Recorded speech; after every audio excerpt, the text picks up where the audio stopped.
Hello friends, welcome back to my channel. तो आज मैं फिर हाजिर हूँ एक नई पेंटिंग के आइडिया के साथ और हम एक नई मधुबनी पेंटिंग बनाएंगे। राधा कृष्ण के टॉपिक के ऊपर ये पेंटिंग बनाएंगे हम। और इसके लिए मैंने लिया है कैनवस पेज, जो कि 30x40 सेंटीमीटर का कैनवस पेज है। ये सबसे पहले हम इसके ऊपर सारी चीज़ें ड्रॉ करेंगे और पेंसिल, इरेज़र, स्केल का इस्तेमाल करेंगे। इस पेंटिंग को कलर करने के लिए हम एक्रेलिक कलर्स का इस्तेमाल करेंगे। ये सब एक्रेलिक कलर्स मैं यूज़ करती हूँ और राउंडेड पॉइंटेड ब्रश का इस्तेमाल करेंगे।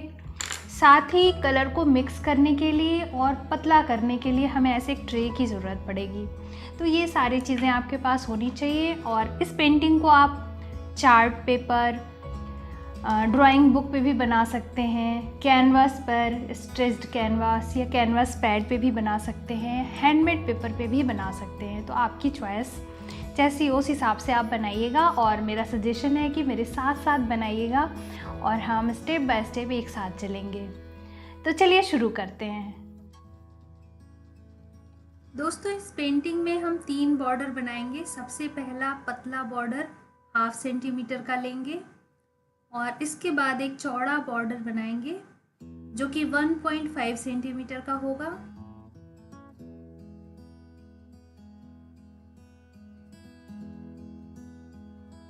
इसके बाद फिर 1/2 सेंटीमीटर का एक पतला बॉर्डर बनाएंगे। तो ये सारे मार्क्स आप बनाकर उसके बाद लाइन बनाएंगे तो आपका बॉर्डर बिल्कुल सही बनेगा।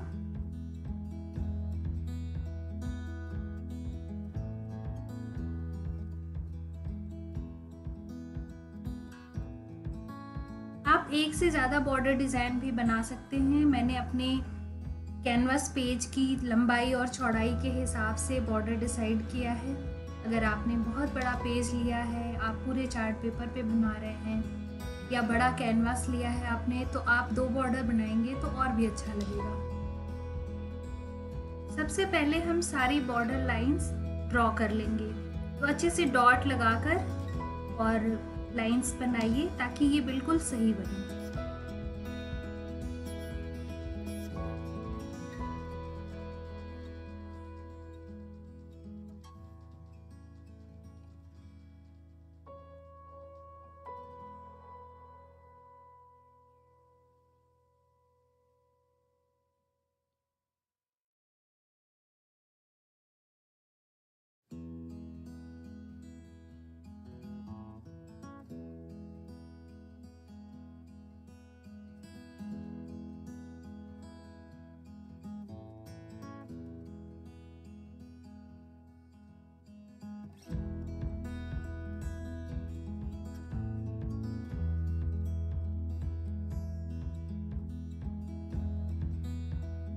हम राधा कृष्ण की मधुबनी पेंटिंग बना रहे हैं। तो बॉर्डर डिजाइन्स ड्रॉ करने के बाद मैं सबसे पहले रफली राधा और कृष्ण के फीचर्स को ड्रॉ कर लूंगी।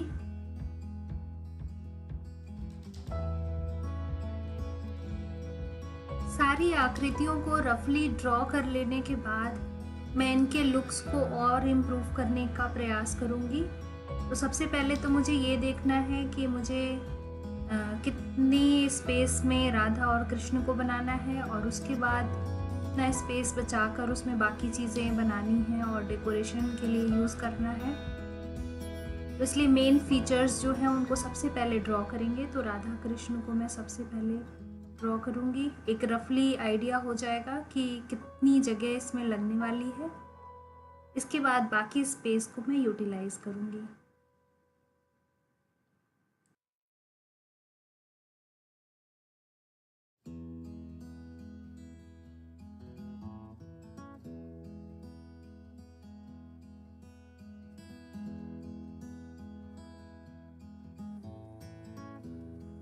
राधा जी को मैंने फ्रंट बनाया है, लेकिन कृष्ण जी को मैं साइड फेस बना रही हूँ। और अभी तो रफली है, बाद में इसको बहुत करेक्शन भी करना पड़ेगा।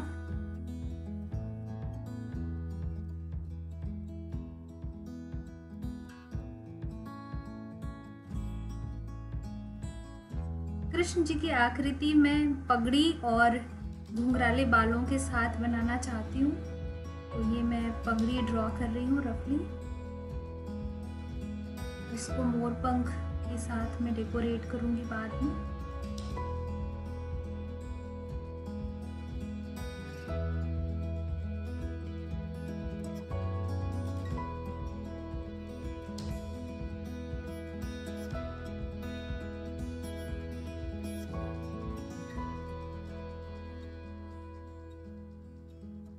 दोस्तों, मानव आकृति हो या पशु पक्षी पेड़ पौधे, सभी आकृतियों को ड्रॉ करने की टेक्निक होती है जिसे सीखा जा सकता है। और इन तरीकों को सीखकर हम और भी अच्छी तरह परफेक्ट फिगर्स ड्रॉ कर सकते हैं और बहुत अच्छी पेंटिंग्स बना सकते हैं। मेरा एक ऑनलाइन कोर्स है मधुबनी पेंटिंग के ऊपर, जिसमें मैंने लगभग सारी आकृतियों को कवर किया है और बहुत डिटेल में और डीप नॉलेज के साथ आप उसमें मधुबनी पेंटिंग सीख सकते हैं। इसका लिंक मैं डिस्क्रिप्शन में शेयर कर दूंगी, तो अगर आप चाहें तो मेरे से ऑनलाइन मधुबनी पेंटिंग सीख सकते हैं इस कोर्स में एनरोल करके। दोस्तों, कैनवास या कैनवास पेज पर ड्रॉ करते समय हमें पेंसिल बहुत लाइट चलानी चाहिए।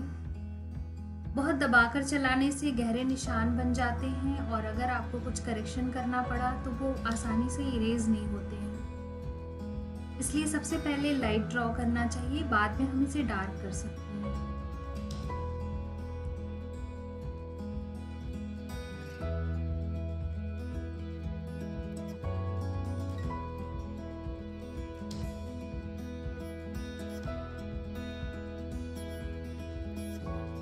दोस्तों, चौड़े बॉर्डर में डिज़ाइन बनाना बहुत ध्यान से सीखिएगा, क्योंकि ये थोड़ी सी मुश्किल डिज़ाइन है, लेकिन बनने के बाद बहुत सुंदर लगती है।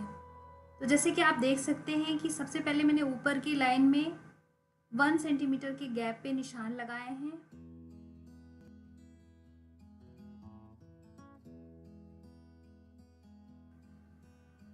इसी तरह मैं नीचे की लाइन में भी 1 सेंटीमीटर के गैप पर निशान लगा रही हूँ।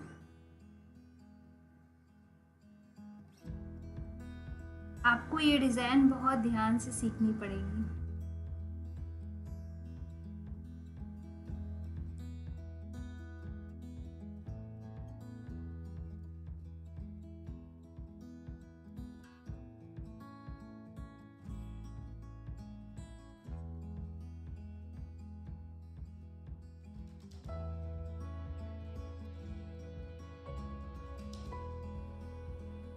भगवान कृष्ण की पगड़ी को मैं मोर पंख से सजाऊंगी।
दोस्तों ये मैं कृष्ण जी की आकृति को डबल लाइंस के द्वारा सेपरेट कर रही हूँ।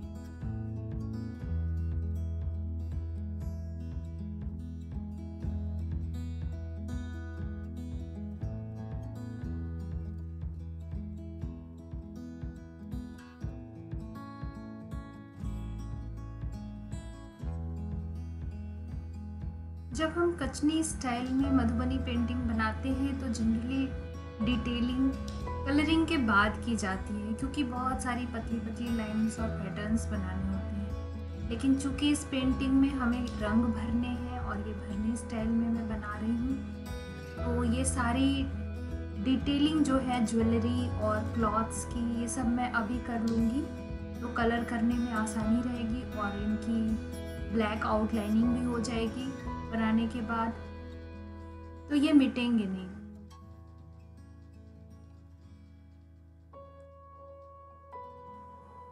मधुबनी पेंटिंग की पहचान है कि इसमें कपड़ों, गहनों को बहुत सारे डिज़ाइन बनाकर भर दिया जाता है और खूब डेकोरेट किया जाता है। तो ये कुछ डिज़ाइन मैं बना रही हूँ, आप इससे डिफरेंट भी बना सकते हैं।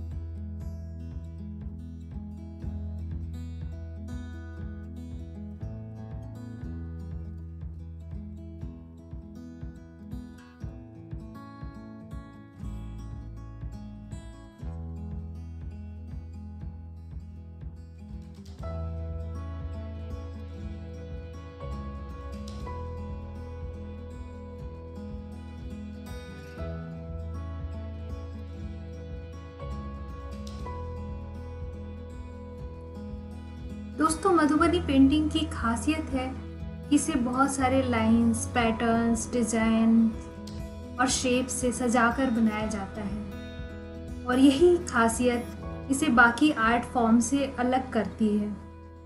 बहुत ज़्यादा पसंद किया जाने वाला आर्ट फॉर्म है ये मधुबनी पेंटिंग और देश विदेश में सभी लोग इसे बहुत पसंद करते हैं और आप बहुत सारी जगहों पे मधुबनी पेंटिंग्स लगी हुई देखेंगे। इसकी वजह ये है कि इसमें ये बहुत अपने आप में रहस्यमय है।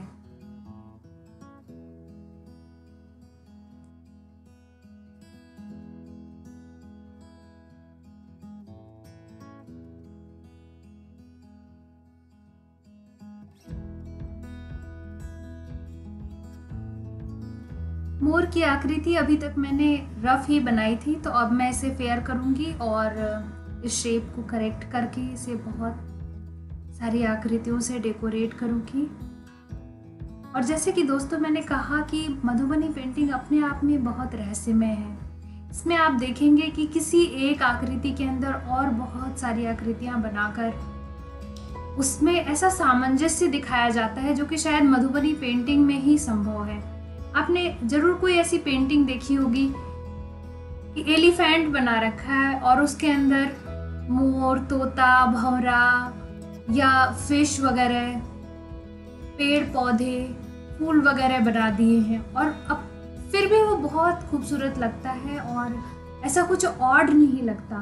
तो ये खासियत है मधुबनी पेंटिंग की कि ये प्रकृति में और सारे ही जीवित निर्जीव वस्तुओं में एक सामंजस्य स्थापित करना सिखा देता है।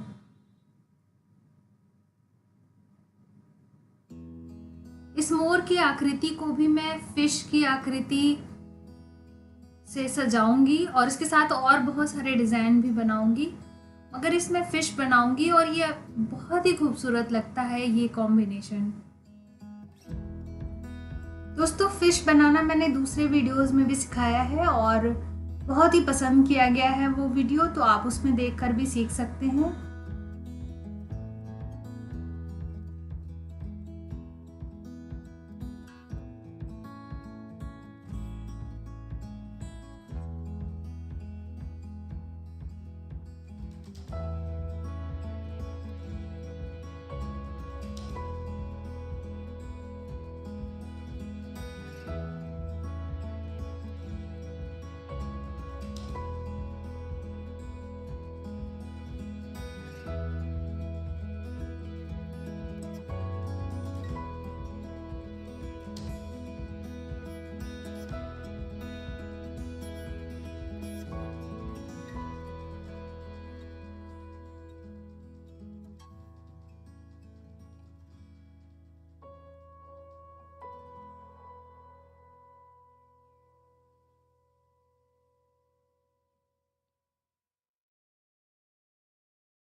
जैसे कि आप देख रहे हैं कि सभी मुख्य आकृतियों की मैं दोहरी लाइन बना रही हूँ। ये दोहरी लाइन बैकग्राउंड से मुख्य आकृतियों को पृथक कर देती है और कलर होने के बाद ये लुक बहुत अच्छा आता है।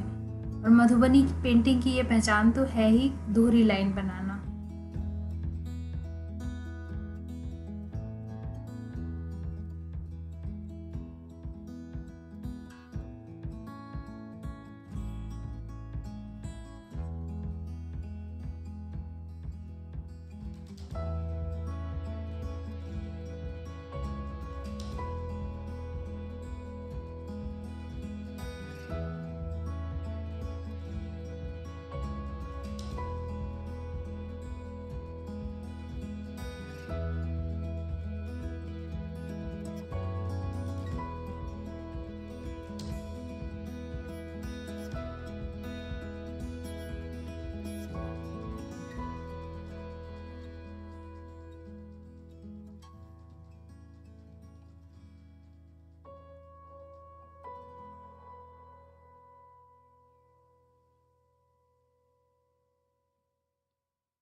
मधुबनी पेंटिंग में मेन फीचर्स बनाने के बाद जो स्पेस खाली रह जाता है उसको फूल, पत्ते या किसी अन्य डिज़ाइन से भर दिया जाता है। तो राधा कृष्ण और मोर बनाने के बाद ये जो जगह खाली रह गई है उन सब में मैं फूल और पत्ते बनाऊंगी।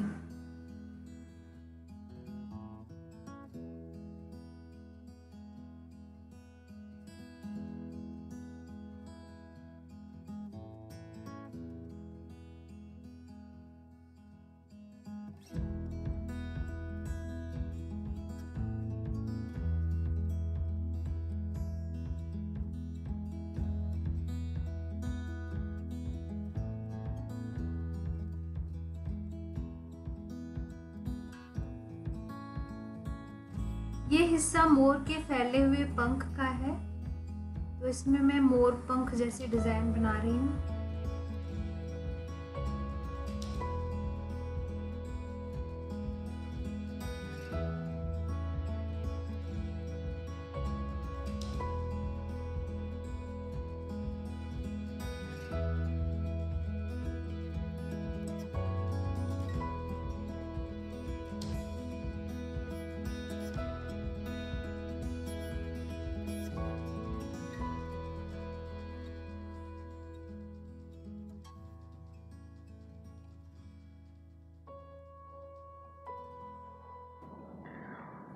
तो दोस्तों ये ड्राइंग पूरी कंप्लीट हो गई है। इस पेंटिंग को बनाने के लिए जो कुछ भी ड्रॉ करना था, राधा कृष्ण और मयूर, बॉर्डर, सब कुछ मैंने ड्रॉ कर लिया है। और आपने, मुझे पूरी उम्मीद है कि मेरे साथ साथ आपने भी बनाया होगा और सब कुछ ड्रॉ किया होगा। तो नेक्स्ट वीडियो में हम इसकी आउटलाइनिंग करेंगे। किसी भी पेंटिंग को बनाने के कई स्टेप होते हैं। फर्स्ट स्टेप होता है ड्रॉ करना, दूसरा होता है उसकी आउटलाइनिंग करना। अगर हम मधुबनी पेंटिंग बना रहे हैं तो सबसे पहले हम उसकी ब्लैक आउटलाइनिंग करते हैं। तो अब इस पेंटिंग की ब्लैक आउटलाइनिंग करेंगे, नेक्स्ट वीडियो में देखेंगे ये सब। अगर आपको वीडियो पसंद आया तो वीडियो को लाइक करना बिल्कुल मत भूलिएगा। और इस पूरी पेंटिंग को बनते हुए देखने के लिए और ऐसे ही और बहुत सारे अच्छे वीडियोस देखने के लिए चैनल को सब्सक्राइब करना बिल्कुल मत भूलिएगा। हर थर्सडे को मैं एक नया वीडियो अपलोड करती हूँ। तो मिलती हूँ आपसे नेक्स्ट वीडियो में।